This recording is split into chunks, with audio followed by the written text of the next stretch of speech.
Why must every moment of our existence be filtered through the narrow lens of politics, as if the soul itself must choose a side before it is allowed to speak?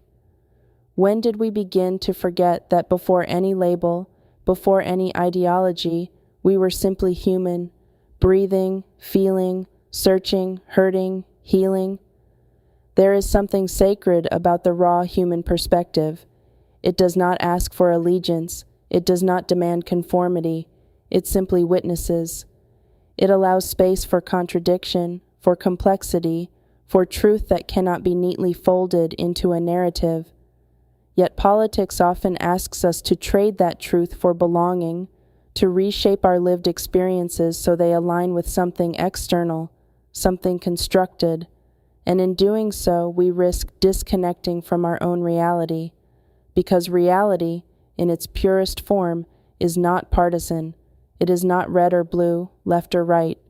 It is the quiet understanding between two people who recognize each other's humanity without needing agreement. It is the ability to feel deeply without immediately categorizing those feelings into acceptable frameworks. It is the courage to say, "This is what I see, this is what I feel," even when it doesn't fit into the language we've been handed.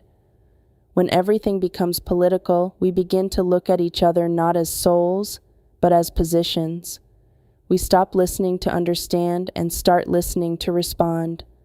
We interpret human experiences as arguments instead of truths, and slowly, almost without noticing, we begin to deny parts of our own reality because they don't align with the version of the world we've been told to defend.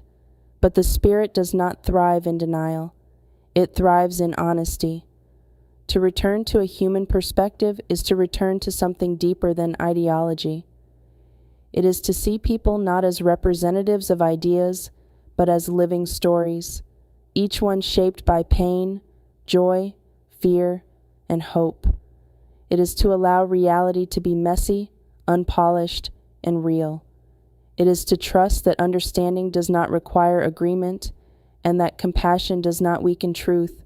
It strengthens it. Maybe the question isn't just why everything has become political. Maybe the deeper question is, what have we lost by allowing it to be? And perhaps in asking that, we begin to remember that beneath every system, every structure, every argument, there is a human being simply trying to make sense of their existence. And that perspective, in all its vulnerability and truth, is something no political lens can ever fully contain.